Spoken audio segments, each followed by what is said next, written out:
আসসালামু আলাইকুম রহমতুল্লাহি ওয়া বারাকাতুহু।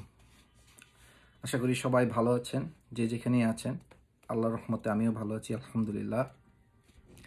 আজকে আমি আপনাদের সামনে আবার হাদিস নিয়ে এসেছি। হাদিসটা তিরমিজি শরীফ থেকে নেয়া।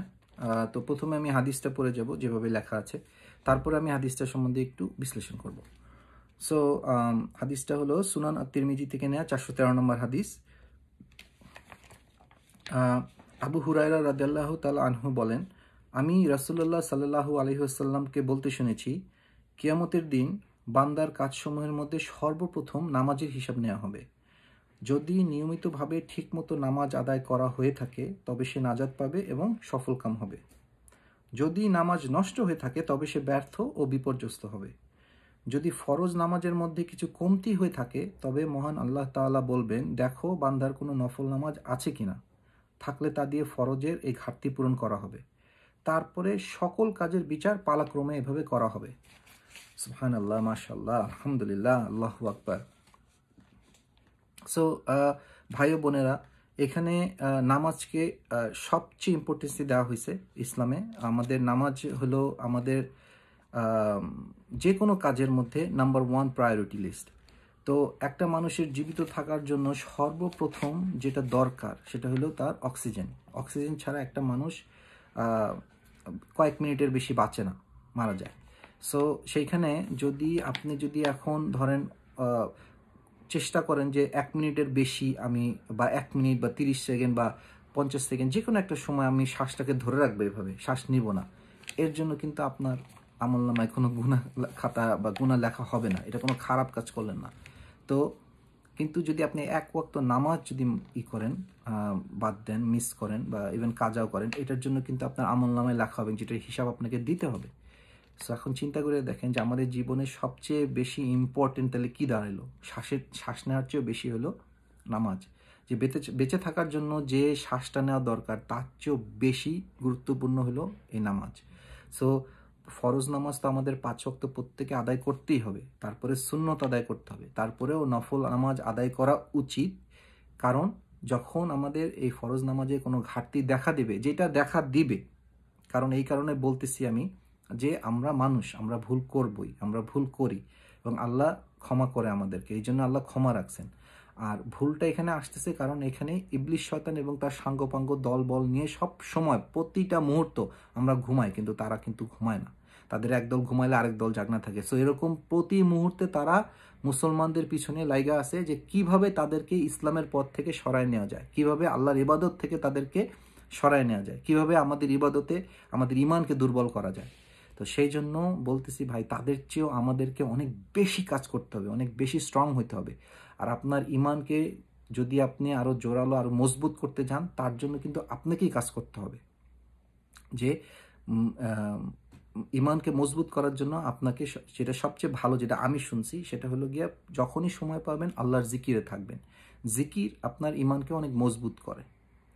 সো এই জিকিরটা আপনার মানে ইমান মজবুত করার পাশাপাশি আপনাকে সবসময় আপনার ফোকাসটা ইসলামের পথে আপনাকে রাখে। সো এই জন্য বললাম যে আপনারা ভাই ও বোনেরা যে যেখানে আছেন, দেখছেন আমার এই ভিডিওটি, প্লিজ আপনারা নামাজ কায়েম করুন সবসময়। আর নামাজের মধ্যে একটা কথা হলো যে নামাজে একটা আছে, যেটা বলা হয় আউয়াল ওয়াক্তের নামাজ। মানে হলো যে যখনই নামাজটার সময় হবে তখনই নামাজটা আদায় করা। সো অনেকে আছে, দেখা যায় যে আমরা জোহরের নামাজটা অনেক লেট করে পড়ি, আসরের নামাজটা লেট করে পড়ি, ঈশার নামাজটা অনেক লেট করে পড়ি। এগুলার জন্য আমাদেরকে জবাবদিহি করা হবে। নামাজটা আপনি আদায় করলেন, কিন্তু এই যে আমরা দেরি করলাম, এটার জন্য আমাদেরকে জবাবদিহি করতে হবে। আমিও যে করি না তা না, হ্যাঁ আমিও করি, কিন্তু আমারও এটা ভুল হয়। কিন্তু সেজন্য আমি বলতেছি যে আমারও এই ভুল শুধরাতে হবে এবং আমিও চেষ্টা করতে হবে। আর পুরুষদের জন্য, স্পেশালি মহিলারা যদি পারেন তো ভালো, কিন্তু পুরুষদের জন্য মাস্ট, সেটা হলো গিয়ে নামাজটা মসজিদে যা আদায় করা, জামাতের সাথে নামাজ পড়া। নামাজ কোনোদিনও আপনার একা একা পড়ার জন্য করা হয় নাই। নামাজটা আপনাকে মসজিদে যা আদায় করতে হবে। আমি শুনছি আমাদের নবী সাল্লাল্লাহু আলাইহি সাল্লামের বয়সের শেষ সময়, ওনার মৃত্যুর আগে উনি এতই অসুস্থ হয়ে পড়ছিলেন, যখন উনি হাইটে যাইতে পারতেন না মসজিদে, তখন উনি 2 সাহাবীর ঘাড়ের উপরে হাত দিয়া, তারপরে ওনার পাও এরকম মাটিতে পড়তো না আর কি, এরকম পাড়া দিতে পারতেন না, মাটির উপরে এইভাবে পাও এইভাবে চলতো। তখন মানে ওনাকে ওইভাবে করে তারপরে মসজিদে নেওয়া হয়েছে, উনি ওই মসজিদে যা জামাতে নামাজ পড়তে চাইছিলেন এবং ওইভাবেই তিনি নামাজ পড়তেন। তো সেটাই বলি যে নামাজটা এতই ইম্পর্টেন্ট, নামাজ ছাড়া আপনার বাকি সব কাজের হিসাব হইলেও কিন্তু আপনি তারপরও বিপদে পড়বেন, এখানে বলাই আছে। নামাজে যদি আপনার সফল কাম না হইতে পারেন তাহলে আপনি বিপর্যস্ত হবেন। সো আপনার নামাজে হিসাব নেওয়া হবে, তারপরে বাকি সব আপনার খাওয়া দাওয়া, আপনার কাপড় চোপড়, আপনার ব্যয় আয়, অন্যের প্রতি আপনার শ্রদ্ধা স্নেহ ভালোবাসা, আপনার হালাল ইনকাম হারাম ইনকাম সব কিছুর হিসাব নেওয়া হবে। কিন্তু নামাজের পর, নামাজটা সবার আগে নেওয়া হবে। এবং ইসলামে বলা আছে, আল্লাহ বলছেন যে তুমি মৃত্যুর পথযাত্রী, তুমি মৃত্যুর পথযাত্রী, মানে তুমি জানো যে তুমি মৃত্যু তোমার একদম কাছে আছে, তখনও যদি নামাজের সময় হয়ে থাকে তাহলে নামাজ আদায় করো। সো ওই অবস্থা নামাজ আদায় করতে হবে। ওই অবস্থাতেও ইভেন ধরেন অনেকে বলে যে ভাই এখন ধরেন আমি বন্যার পানিতে ভাসে যাইতেছি, তখন বন্যার পানিতে আপনি ভাসে যাইতেছেন, এখন আপনি শুনলেন যে কোথাও আজান হয়েছে, মানে নামাজের টাইম হয়েছে, ওই সময় আপনার নামাজ পড়তে পারবেন না, কিন্তু আল্লাহর কাছে বলবেন যে আল্লাহ আমি এই অবস্থায় নামাজ পড়তে পারতেছি না, আমাকে ক্ষমা করে দাও। কিন্তু নামাজের কথা চিন্তা করতেছেন, তাতেও ইনশাল্লাহ ঠিক আছে, ওইটা আপনার আমলনামায় লেখা হবে। হ্যাঁ, আল্লাহ কি করেন আল্লাহ ভালো জানেন। কিন্তু ওই ওই ওই ওই পরিস্থিতিও আমাদেরকে নামাজকে চিন্তা করতে হবে যে আমি নামাজ পড়তে পারতেছি না বা আমি নামাজ আদায় করতে পারলাম না, কিন্তু এখন নামাজের সময়, এইটা আপনার মন থেকে ওটা চিন্তা করতে হবে এবং নামাজটা পড়তে হবে এবং আউয়াল ওয়াক্তে এবং জামাতের সাথে।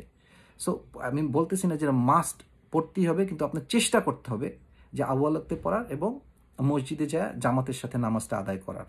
সো নামাজটা ভাই ও বোনেরা, নামাজটা কোনোদিনও কাজা হইতে দিয়েন না, নামাজটা বাদ দিয়েন না। চেষ্টা করবেন যাতে সব সময় আপনার 5 ওয়াক্ত নামাজ, যদি আপনি আপনার একটা দিনে 24 ঘন্টা হিসাব করেন, তাইলে আপনি ফরজ নামাজ, সুন্নত নামাজ এবং নফল ইবাদত এগুলো সব মিলায় দেখা যায় আপনার 1 ঘন্টাও যায় না। যদি আপনি ফরজ সুন্নত আর কিছু নফল ইবাদত করেন, পুরো 1 ঘন্টা আপনার লাগে না। তো 1 ঘন্টা, 24টা ঘন্টার মধ্যে কি 1 ঘন্টা কি আপনি আল্লাহর ইবাদতের জন্য ব্যয় করতে পারেন না? 1 ঘন্টা, বাকি 23টা ঘন্টা তো আপনার জন্য রয়েই গেল, আপনার নিজের জন্য। সো সবাইকে আমন্ত্রণ করছি, সবাইকে অনুরোধ করছি নামাজ কায়েম করুন। আর আমার এই ভিডিওটা আপনারা যদি দেখে থাকেন, প্লিজ এই ভিডিওটা আপনার লাইক আর শেয়ার দিতে হবে না, বাট আপনি আমার এই মেসেজটাই আপনার মুখে মুখে আরেকজনের সাথে শেয়ার করেন। আসসালামু আলাইকুম রহমতুল্লাহ বারাকাতুহু।